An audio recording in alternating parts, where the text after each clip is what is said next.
오늘부터 우리가 주기도문을 함께 다루려고 하는데요.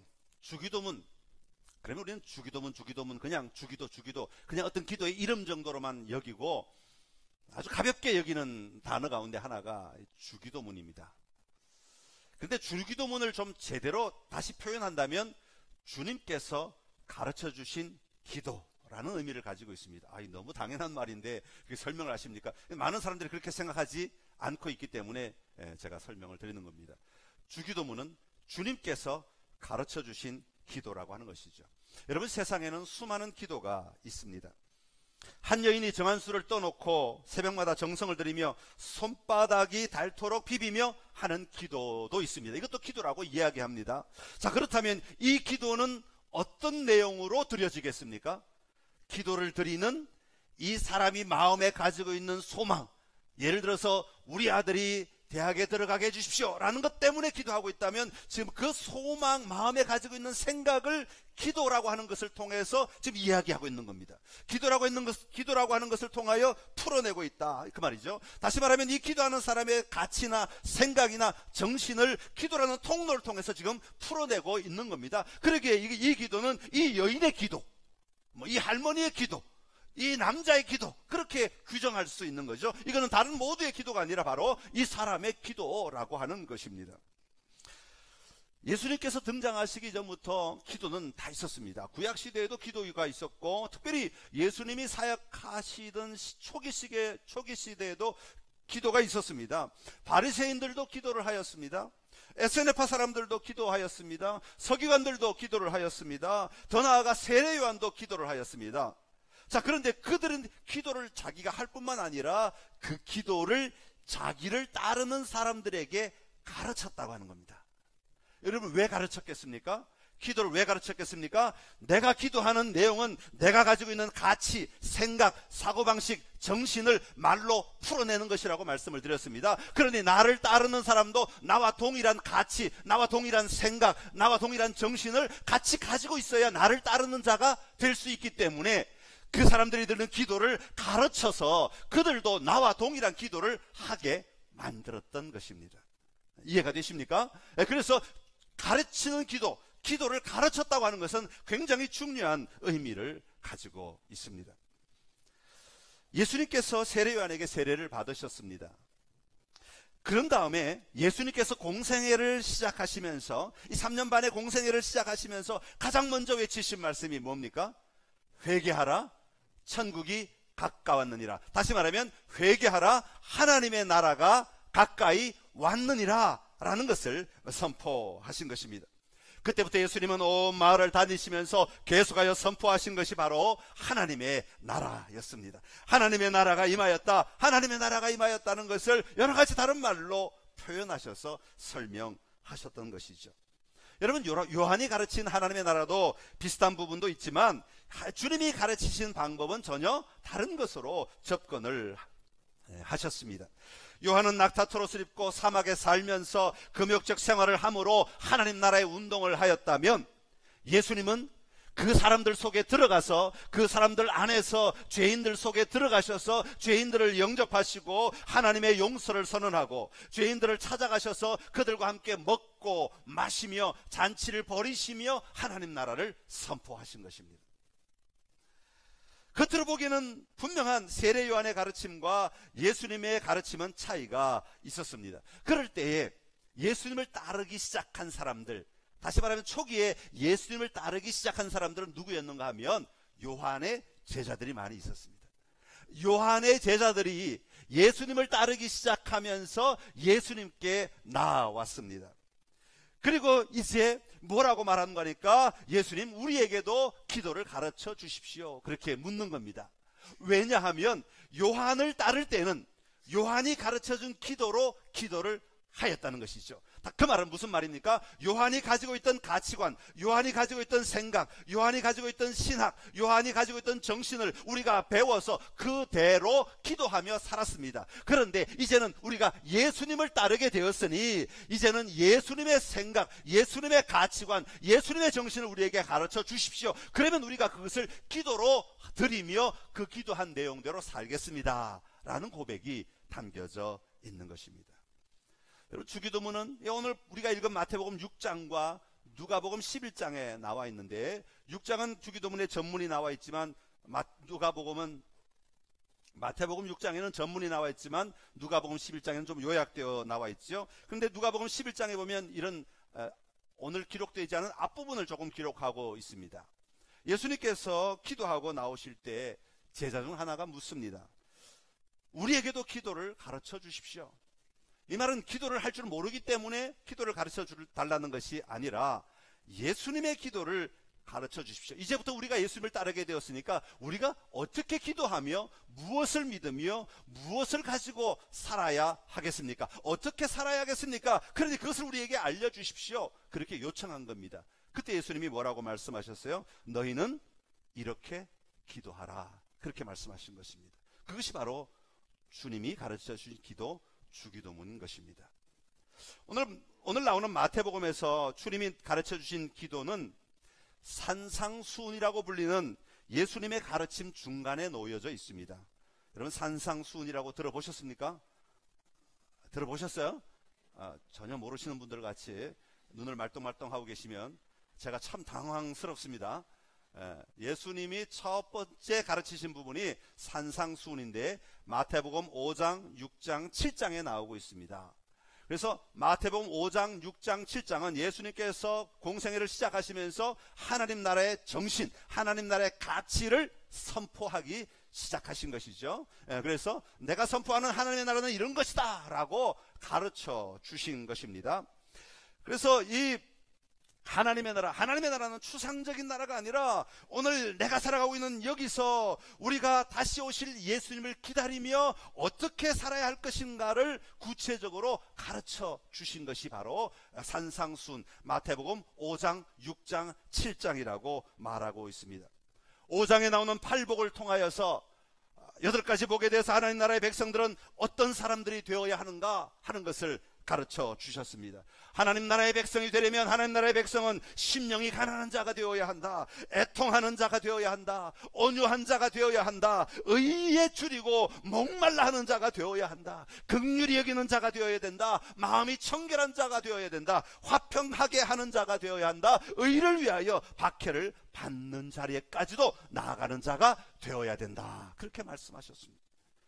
그리고 이런 하나님 나라의 백성, 이런 정신을 가지고 살아가는 하나님 나라의 백성은 세상과 분리되어서 떨어져서 살아가는 자들이 아니라 세상 속에서 세상 사람들의 빛과 소금이 되는 자들이 되어야 된다. 세상 사람들을 비추어주는 자들, 세상 사람들에게 진리를 볼 수 있게 하고 따라올 수 있도록 만들어주는 자들, 우리가 세상에 끌려가는 자가 아니라 우리가 세상을 인도하고 이끌 수 있는 자가 되어야 된다. 그렇게 말씀하고 있는 것이 마태복음 5장에 나오는, 오늘 읽은 본문 앞부분에 나오는 이야기입니다. 율법의 완성자이신 예수님께서 제시하시는 삶의 모습인 것이죠. 자, 그러면서 이런 삶을 살기 위해서는 너희가 이것을 기도해야 된다 라고 가르쳐 주신 것이 바로 오늘 6장 중간에 나오고 있는 주기도문인 것입니다. 여러분, 5장, 6장, 7장의 중심은 주기도문입니다. 그리고 양쪽에 샌드위치처럼, 이 햄버거처럼 위에 빵, 밑에 빵.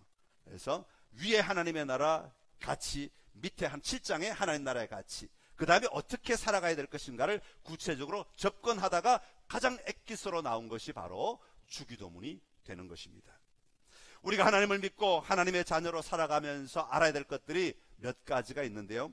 그 중에 꼭 필요한 것 3가지가 있습니다. 첫 번째는 사도신경이라고 말씀을 드렸습니다. 사도신경은 하나님을 알지 못하는 사람들이 하나님을 알게 될 때 내가 믿는 것이 무엇이냐라는 것을 구체적으로 고백하는 것이죠. 나는 이것을 믿습니다. 나는 이것을 믿습니다. 나는 이것을 믿습니다 라고 고백하는 것이 사도신경입니다.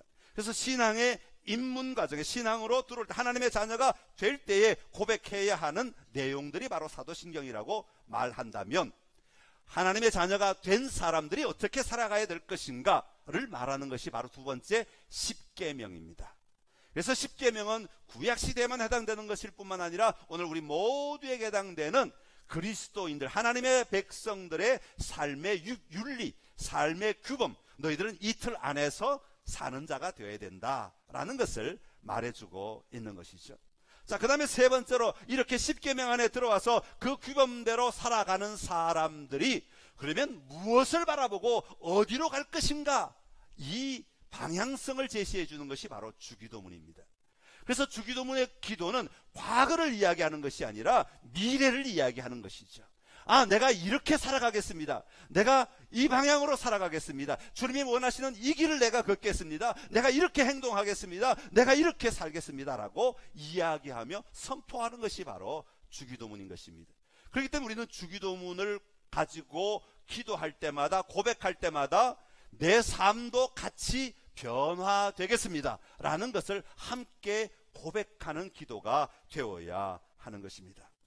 자, 오늘 여러분 이 주기도문을 통하여 여러분의 삶의 방향이 하나님의 나라, 하나님이 기뻐하시는 모습으로, 하나님이 원하시는 삶으로 잘 세워져 나가는 은혜가 이번 주기도문 강해를 통하여 여러분의 삶의 자리에 드러나게 되기를 간절히 기원합니다. 자, 먼저 예수님께서는 우리가 어떻게 기도해야 되겠습니까? 라고 하는 질문에 가장 먼저 이렇게 말씀하셨습니다. 너희는 이렇게 기도하라. 그렇게 말씀하셨습니다. 여기서 이 말 자체도 우리가 절대로 함부로 넘길 수 없는 이야기입니다. 지금 예수님은 누구를 보고 이야기하고 있습니까? 예수님을 따르는 제자들을 보고 이야기하고 있습니다. 예수님을 전혀 알지 못하는 세상 사람들을 향하여 이야기하고 있는 것이 아닙니다. 여러분, 그렇기 때문에 너희는 이렇게 기도하라 라고 할 때 이 너희가 누구냐 하는 것을 우리가 인식하는 것은 굉장히 중요한 이야기입니다. 여러분, 너희는 누구라고 말하고 있습니까? 예수님을 따르는 제자들을 이야기하고 있습니다. 하나님의 나라를 향하여 함께 예수님을 따라 도전하며 나아가는 사람들이 너희라고 하는 단어 속에 포함된 범위인 것입니다. 오늘날 우리의 말로 바꾸면 너희는 이렇게 기도하라 할 때 너희는 누구이겠습니까? 예수님을 나의 구주로 믿는 저와 여러분들이 바로 너희가 되는 것입니다. 다시 말하면 하나님 나라의 백성이 된 사람들은 이렇게 기도해야 한다. 하나님의 나라의 백성이 된 사람들은 이런 가치관을 가져야 된다. 하나님 나라의 백성이 된 사람들은 이런 생각, 이런 정신을 가지고 이런 방향성으로 나아가는 자가 되어야 된다 라는 것을 이야기하고 있는 것입니다. 여러분, 주기도문은 그냥 중얼중얼 하면서 무슨 주문처럼 마술, 마법을 부리는 주문처럼 외우는 것 절대로 아닙니다. 어떤 사람들은요, 집안에 뭐 문제가 잘 안 풀리고 그러니까 아이고 어떻게 하면 좋을까? 어떤 권사님들이 주기도문 100번만 외워봐. 주기도문 100번만 외워봐. 그렇게 쓰라고 만든 게 주기도문이 아닙니다. 여러분, 100번을 외우도 1000번을 외우도 그 안에 의미를 고백하지 않으면 그냥 주문, 세상에 뭐 제가 주문을 준비를 못 해봤는데 어떤 뭐 마술할 때 거는 주문 있잖아요. 갑자기 생각이 안 나죠. 이렇게 그 주문과 똑같아지는 거예요. 아무 의미가 없다고 말이죠. 여러분, 그렇게 주기도문을 고백해서는 아무 의미가 없다는 거죠. 또 어떤 사람은요, 예배 마칠 때 그냥 마치면 좀 섭섭하니까, 목사님도 안 계시고 하니까 우리 주기도문으로 예배 마칩시다. 그때 그냥 형식적으로 예배를 종결 짓는다는 의미로 외우는, 암송하는 주기도문도 별로 의미가 없는 거예요. 그렇다고 예배 마칠 때 주기도문으로 하지 말라는 얘기가 또 아닙니다. 그러면 또 다음 주 집에 가셔갖고 목장 모임하면서 우리 주기도문으로 예배 마치면 큰일 나, 목사님이 그러면 안 된다고 그랬어. 그 얘기 아닙니다. 예배 마칠 때 주기도문으로 하셔도 됩니다. 그러나 그것이 형식적으로 예배 마치는 신호로 주기도문에 끝날 때쯤 돼서 가방을 주섬주섬 싸고 가방을 이제 뺏기고 주기도문을 마무리하는 그런 기도가 아니라 그런 말입니다. 주기도문은 굉장히 시간이 많이 필요한 기도이고, 주기도문은 우리의 온 몸과 온 마음을 다 하여서 정말로 한 단어 한 단어 간절하게 드려야 되는 기도가 주기도문이라는 겁니다. 그러니까 주기도문으로 예배 마치면 빨리 집에 가는 것이 아니라 주기도문으로 예배 마치면 집에 가는 시간이 더 늦어지는 그런 기도문이 바로 주기도문이라는 의미를 가지고 있는 것입니다. 예수님이 선포하신 하나님의 나라를 지금 여기서 살아내기 위하여, 지금 내 삶의 현장에서 그대로 살아내기 위해서 여기가 주님이 말씀하시는 하나님의 나라가 되도록 하기 위해서 몸부림치며 드리는 기도가 주기도문인 것입니다. 내가 아니라 하나님 나라의 원리대로 살고 싶어서 그 단어들을 생각하며 몸부림치며 드리는 기도가 주님이 가르쳐 주신 기도가 되는 것입니다. 사랑하는 성도 여러분, 오늘부터 이 주기도문을 가지고 기도를 하십시오. 하루에 한 번을 해도 좋고, 두 번을 해도 좋고, 세 번을 해도 좋고, 여러분이 기도 시간에 주님이 가르쳐 주신 기도를 가지고 같이 기도하십시오. 그때마다, 여러분, 그때마다 하나님 나라의 가치를 보는 눈이 열려지는 은혜가 여러분들에게 있기를 간절히 기원합니다. 그때마다, 기도할 때마다 하나님의 생각, 주님의 마음들이 내 안에도 동일하게 드러나는 역사가 일어나게 되기를 간절히 기원합니다. 자, 그러면 오늘은 가장 첫 번째 부분을 다루도록 하겠습니다. 그것은 바로 하늘에 계신 우리 아버지여 라고 하는 부분입니다. 한번 따라합시다. 하늘에 계신 우리 아버지여. 한글 번역에는 하늘에 계신 우리 아버지여, 그래서 하늘에 계신이 가장 먼저 나와 있는데, 원문에 보면, 원문 성경에 보면 아버지여 우리 하늘에 계신, 이런 순서로 되어 있습니다. 그러나 오늘 우리는 이제 우리가 익숙한 대로 늘 주기도문을 해야 되기 때문에, 우리말 순서에 따라 주기도문을 하기 때문에 우리말 순서에 따라 말씀을 나누도록 하겠습니다. 먼저 하늘에 계신 우리 아버지여 할 때 하늘에 계신이라고 하는 단어를 우리가 먼저 고백하게 됩니다. 그런데 하늘에 계신이라고 할 때 우리가 더 먼저 고백해야 될 내용이 하나가 있는데, 그것은 뭐냐면 계신이라고 하는 단어입니다. 여러분, 계신이라고 하는 단어는 무엇입니까? 하나님이 계신다라고 하는 것입니다. 하나님이 존재하신다라고 하는 것입니다. 다시 말하면 주님께서 가르쳐주신 기도를 드리는 사람들의 가장 첫 번째 고백은 뭐냐면 하나님이 계신다라는 사실입니다. 내가 주기도문을 열심히 외움으로 말미암아 하나님이 계심을 좀 알고 싶습니다. 그래서 그런 사람들이 드리는 기도가 아니라 하나님이 계심을 인정하고 고백하는 사람들이 드리는 기도라고 하는 것입니다. 그렇기 때문에 하늘에 계신이라고 할 때마다 하나님이 지금 이 자리에 임재해 계십니다. 하나님이 지금 내 삶을 다스리고 계십니다. 하나님이 지금 내 삶의 진정한 통치자이십니다. 이 고백을 함께 드릴 수 있어야 하는 것입니다. 그래서 하늘에 계신 우리 아버지가 그냥 훅 넘어가는 기도가 아니라 하늘에 계신 할 때는 딱 멈추셔야 돼요. 그런 다음에 이 계신에 대하여 내 믿음을 고백해야 하는 겁니다. 그렇습니다. 하나님, 지금은 나 혼자가 결코 아닙니다. 내가 살아가는 내 삶의 현장에서 하나님이 여기에 나와 함께 하시며 하나님이 나를 도와주고 계시고 하나님이 내 삶의 주인이 되시며 하나님의 통치가 내 안에 임하고 있음을 내가 믿습니다 라고 하는 자기 말로 이 계신에 대한 고백을 해야 하는 것입니다. 그러니까 주기도문이 짧아질 수가 없겠지요. 그때마다 순간순간 내 믿음을 고백하고 선포해야 하는 것입니다. 하나님의 계신, 하늘에 계신이라고 고백할 때 하나님의 임재 앞에 내가 서 있음을 우리는 고백해야 하고, 단순히 말로만 고백할 뿐 아니라 그것을 누리는 자가 되어야 하는 것입니다. 여러분, 예배 시간에 가장 중요한 게 뭡니까? 내가 어떤 찬양을 잘 부를 것인가? 내가 어떤 설교를 들을 것인가? 더 중요한 것은 무엇입니까? 내가 지금 이 시간에 하나님의 임재 앞에 서 있다는 거죠. 하나님이 지금 나를 덮고 계신다는 거죠. 하나님이 지금 나를 알고 계신다는 거죠. 하나님이 지금 나와 함께 계신다는 거죠. 여러분, 이것보다 더 소중한 것이 어디 있습니까? 여러분, 이 예배당에 들어올 때마다, 아니 여러분의 삶의 현장에서 하늘에 계신다고 고백할 때마다 여러분의 삶에 임재하신 하나님을 바라보며 그 하나님과 함께 걸어가는 놀라운 축복이 여러분 안에 넘쳐나게 되시기를 간절히 기원합니다. 그것은 바로 하나님이 나의 통치자이십니다. 하나님은 나의 왕이십니다. 하나님은 나의 모든 것 되십니다 하고 고백하는 것과 같은 것입니다. 여러분의 인생이 여러분 자신이 왕이 아니라 하나님이 왕이 되셔서 나와 함께 계시는 그 하나님을 누리며 살아가는 은혜가 있기를 간절히 기원합니다. 그리고 난 다음에 하늘에 계신 할 때 우리가 생각해야 될 단어가 바로 하늘이라고 하는 단어입니다. 여러분, 당시 예수님 당시도 그렇고 구약 당시의 하늘은 단순히 그냥 하나의 개념이 아니라 기본적으로는 3층천의 개념을 가지고 있었습니다. 첫 번째 하늘은 우리 눈에 보이는 하늘입니다. 새가 날아다니고 구름이 끼는 하늘. 다시 말하면 내가 서 있고 눈을 들면 경험하는 하늘, 내가 눈 뜨면 다 보이는 하늘, 다시 말하면 내 육체가 경험할 수 있는 하늘을 이야기합니다. 그리고 그 위에 두 번째 하늘이 있는데 그 두 번째 하늘은 어둠의 영도 있고 하여튼 영적 세계가 존재하는 하늘, 이 두 번째 하늘입니다. 그리고 그 위에 세 번째 하늘이 있는데 그 하늘은 영광스러운 하나님이 거하시는 하늘이다, 그렇게 여겼습니다. 그렇게 믿었다는 말이죠.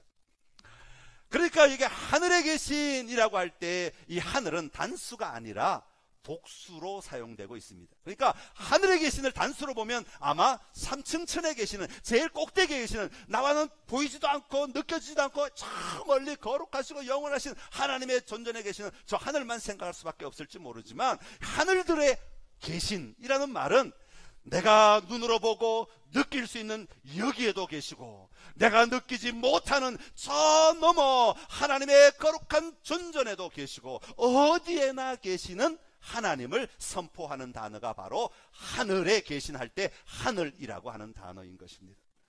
그러니까 하늘이라고 하는 단어를 고백할 때마다 오늘 내 앞에, 내 눈에 보이는 문제만 해결하시는 하나님일 뿐만 아니라 내가 미처 알지 못하는 하나님의 마음, 하나님의 뜻, 하나님의 의도까지도 다스리고 계시는 하나님이신 것을 볼 수 있어야 하는 것입니다. 하나님은 우리의 제한 속에 가두어 놓아서는 안 됩니다. 우리의 한계 안에 갇혀 계시는 하나님이 아니라는 말입니다. 우리가 미처 보지 못하고 미처 알지 못하는 그 어마어마한 영역까지도 다스리시는 하나님이신 것입니다. 여러분, 우주에 관한 영상을 보신 적이 있습니까? 지구에 사는 한 사람을 처음에 비춰주다가 점점 하늘 위로 카메라가 올라가면서 내가 살던 도시가 비치고, 나라가 비치고, 그 다음에 지구가 비치고, 그리고 이 카메라가 계속해서 점점 더 우주 속으로 막 날아가는데, 지구만 보이는 게 아니라 수많은 행성들이 보이고, 그 행성들만 보이는 것이 아니라 수많은 별들이 보이고, 그 수많은 별들만 보이는 것이 아니라 그런 별들이 또 보이고 또 보이고 또 보이고 또 보이고, 수도 없이 넓은 하늘, 수도 없이 넓은 우주. 하늘이라고 하는 개념이 바로 그런 거예요. 내가 보는 이 하늘만이 아니라 우리가 미처 보지 못한 그 광활하고 원대한 하나님의 임재, 하나님의 나라라고 하는 것입니다. 야곱이 형 에서를 속이고 브엘세바를 떠나 삼촌 라반이 있는 하란을 향하여 도망을 가게 되죠. 밤이 되어서 돌베개를 하고 누워 잠을 자는데 꿈에 하늘문이 열리고 사닥다리가 놓여지고 하나님의 사자들이 오르락내리락 하는 것을 봅니다. 그래서 하나님이 이제 언약을 다시 맺죠. 그때 이제 잠에서 깬 야곱이 이렇게 이야기합니다. 여호와께서 과연 여기 계시거늘 내가 알지 못하였도다. 여러분, 야곱이 알지 못하였기 때문에 하나님이 안 계신 것이 아니라, 하나님은 야곱이 집에 있을 때에나 광야에 나왔을 때나 어디에나 계시는 하나님이신 것을 이제 발견하게 되었다라고 하는 것입니다. 여러분, 하늘에 계신 우리 아버지여 라고 할 때 이 하늘이 열려지는 은혜가 여러분 모두에게 임하시기를 간절히 기원합니다. 은사를 주기 위해서만 하늘이 열려지는 것이 아니라 살아계신 하나님을 만나게 하기 위하여 이 하늘이 우리의 영의 눈에 열려져야 하는 것입니다. 하늘을 보고 그 하늘에 계시는 하나님을 선포하며 나아가는 은혜가 여러분 모두에게 있기를 간절히 기원합니다. 자, 그 다음으로 중요한 고백이 뭐냐면 하늘에 계신 우리 아버지라고 하는 것인데, 여기서 아버지를 먼저 다루도록 하겠습니다. 여러분, 성경에서 아버지라고 하는 단어는 매우 중요한 고백 가운데 하나입니다. 특별히 하나님을 아버지라고 고백하는 것은 굉장히 중요한 고백 가운데 하나이죠.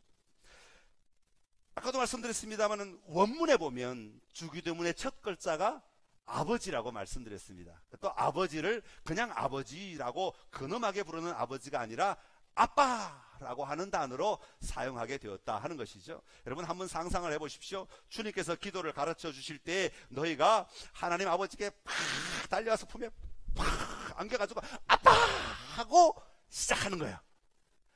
아빠 해놓고 기도를 시작하라, 그 말이에요. 이 주기도문의 내용이 그렇게 시작하는 겁니다. 그러니까 이 아버지라고 하는 것은 굉장히 중요한 관계성이 열려진 상태를 이야기하고 있는 것이죠. 출애굽기 4장 22절 23절에 보면 모세에게 애굽에 들어가서 바로에게 할 말을 일러주실 때 하나님은 그 백성들을 향하여 이렇게 말씀하십니다. 같이 읽겠습니다. 너는 바로에게 이르기를 여호와의 말씀에 이스라엘은 내 아들 내 장자라. 내가 내게 이르기를 내 아들을 보내주어 나를 섬기게 하라 하여도 내가 보내주기를 거절하니 내가 내 아들 내 장자를 죽이리라 하라, 죽이리라 하셨다 하라 하시니라. 한국말은 어려워요. 죽이리라 하셨다 하라 하시니라. 이 말은 무슨 말입니까? 하나님이 이스라엘 백성들을 내 아들이야, 내 장자야, 그러니 이들을 내보내 라고 말씀하셨는데 바로가 그 말을 듣지 않는다는 거예요. 그래서 하나님께서는 내 아들 내 장자를 보내지 아니하였으니 나도 너희의 아들, 바로의 아들, 애굽의 아들, 애굽의 장자들을 죽이겠다, 그 말이죠. 너희가 내 아들을 사로잡고 있으니 나도 너희의 아들을 제거하겠다, 이런 의미를 가지고 있는 거죠. 하나님은 우리를 하나님의 아들이라. 딸들은 죄송합니다, 여러분 하나님의 딸들이 아닌 건 아니죠. 아들이란 말은 총칭입니다. 남자와 여자를 총칭한 하나님의 자녀라는 이야기입니다. 그러니까 여자분들이 너무 성경을 읽으시면서 섭섭해하지 마시기 바랍니다. 네, 여러분 다 포함되어 있습니다. 너희는 내 아들이라, 이 말은 너희가 내 자녀다, 이 말이에요. 이들은 나의 자녀다, 이들은 나의 자녀다. 여러분, 죄의 문제가 뭡니까? 죄가 이 땅에 오므로 말미암아 하나님과 우리가 등을 지고 관계가 깨어졌다는 거 아닙니까? 그런데 예수님께서 이 땅에 오심으로 말미암아 하나님과 우리의 관계를 회복시켜 주셔서 우리가 하나님을 만날 수 있게 하고 우리로 하여금 하나님을 아빠, 아버지라고 부를 수 있도록 만들어 주신 것이죠. 로마서 8장 15절의 말씀입니다. 로마서 8장 15절 시작. 너희가 다시 무서워하는 종의 영을 받지 아니하고 양자의 영을 받았으므로 우리가 아빠, 아버지라고 부르짖느니라. 아멘. 할렐루야. 여러분은 마음껏 하나님을 향하여 아빠라고 부를 수 있는 자격을 획득하셨습니다. 여러분이 아빠라고 막 달려가셔서 안겨도 하나님께서 너 누구야? 이렇게 말씀하지 않으신다는 거예요. 너무 기뻐하시며 너무 즐거워하시며 너무 좋아하시며 안고 부디고 뽀뽀하고 어쩔 줄 몰라 하시며 그래 말해, 빨리 말해, 뭘 하고 싶어, 뭐가 듣고 싶어.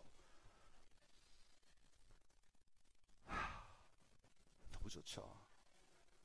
우리 아빠요, 아빠. 그런데 하나님 앞에서 숨으려고 하고 도망가려고 하고,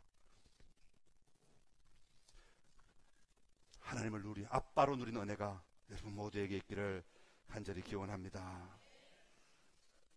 그리고 마지막으로 보아야 할 부분은 하나님을 아버지라고 부를 때 뭐라고 부르냐면 우리 아버지라고 부른다는 겁니다. 이 우리라고 하는 단어가 중요하죠. 여러분 성경에는 창세기부터 계속해서 흐르는 게 두 가지 정신입니다. 하나는 수직적 관계이죠. 하나님과 우리와의 관계입니다. 그리고 동시에 하나님은 또 하나를 우리에게 주셨는데 그게 뭐냐면 이 하나님과 우리의 관계만큼, 수직적 관계만큼 중요한 관계를 주셨는데 그게 뭐냐면 수평적 관계입니다. 그래서 예수님께서 율법을 요약하실 때도 뭐라고 말씀하셨습니까? 마음과 뜻과 정성을 다하여서 주 너의 하나님을 사랑하라. 그리고 내 이웃을 내 몸과 같이 사랑하라. 그렇게 말씀하셨습니다.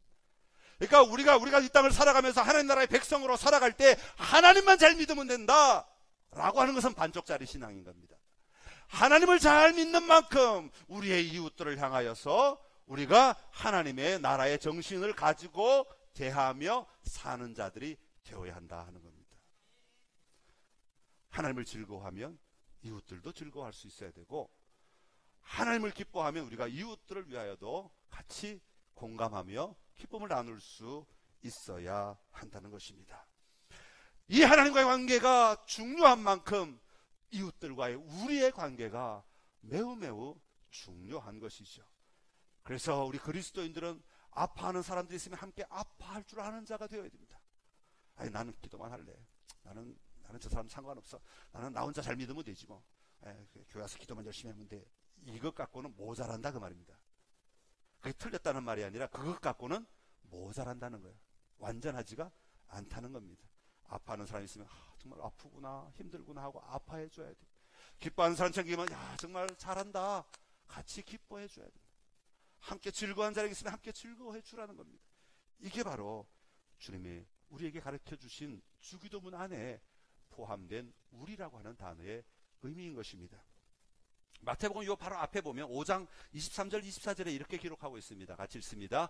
그러므로 예물을 제단에 드리려다가 거기서 내 형제에게 원망 들을 만한 일이 있는 것이 생각나거든 예물을 제단 앞에 두고 먼저 가서 형제와 화목하고 그 후에 와서 예물을 드리라. 아멘. 또 하나 마태복음 6장 우리 주기도문 바로 뒤에 보면 주기도문은 샌드위치라고 말씀드렸죠. 주기도문을 기점으로 앞에는 이런 얘기하시고 뒤에는 또 다른 이런 얘기를 하십니다. 마태복음 6장 14절 15절입니다. 시작. 너희가 사람의 잘못을 용서하면 너희 하늘 아버지께서도 너희 잘못을 용서하시려니와 너희가 사람의 잘못을 용서하지 아니하면 너희 아버지께서도 너희 잘못을 용서하지 아니하시리라. 아멘. 자, 그만큼 관계가 중요하다. 오늘 우리가 사는 이 땅을 외면하는 자, 다시 말하면 사막에 들어가 동굴 속에서 살아가는 그런 존재가 되어서는 안 된다 하는 것입니다. 오늘 우리의 삶의 현장에서 하나님의 나라를 위하여 내가 수고하고 애써야 한다 라고 하는 것을, 씨름해야 한다 하는 것을 이야기하고 있는 것입니다. 하늘에 계신 우리 아버지요, 이 한 주간 이 한 대목이 여러분의 기도가 될 수 있기를 간절히 기원합니다. 하늘에 계신 우리 아버지요. 기도했어요. 하늘에 계신 우리 아버지요. 2번 했어요. 하늘에 계신 우리 아버지요. 3번 했습니다. 그렇게 하지 마시고 하늘에 계신 멈추십시오. 그리고 하나님이 나와 함께 계셔서 감사합니다. 그 단어에 따른 고백들을 하기 시작하십시오. 하늘을 열어주셔서 감사합니다. 내가 하나님을 만나지 못할 때는 내 육신의 눈밖에 보지 못했는데 하나님을 만나고 나니 하늘을 보게 되었습니다. 하나님을 만나고 나니 하나님이 나의 아빠가 되셨음을 보게 되었습니다. 이렇게 하나씩 가지고 기도하신다면 하늘에 계신 우리 아버지여, 이것만 가지고도 여러분의 기도가 하나님 앞에 풍성하게 드려지게 될 줄로 믿습니다. 너희는 이렇게 기도하라. 하나님 나라의 백성들은 하나님 나라의 백성다운 기도를 드려야 합니다. 주기도문을 통해 하나님 나라의 백성으로 잘 세워져가는 우리 모두가 될 수 있기를 간절히 기원합니다. 기도하겠습니다. 생명의 주인이신 우리 하나님 아버지, 은혜를 감사합니다. 우리를 자녀 삼아주시고 우리의 당신을 백성 삼아주시고 너희는 이렇게 기도하라 말씀하여 주셔서 감사합니다. 지금까지 우리의 사고방식대로 내 고집대로 살아왔다면 이제부터 주님이 가르치신 기도를 통하여 하나님 나라의 가치를 배우게 하여 주시옵시고 하나님 나라의 뜻을 이루어가는 삶의 자리에 도구가 되게 하여 주시옵소서. 예수님의 이름으로 기도드리옵나이다. 아멘.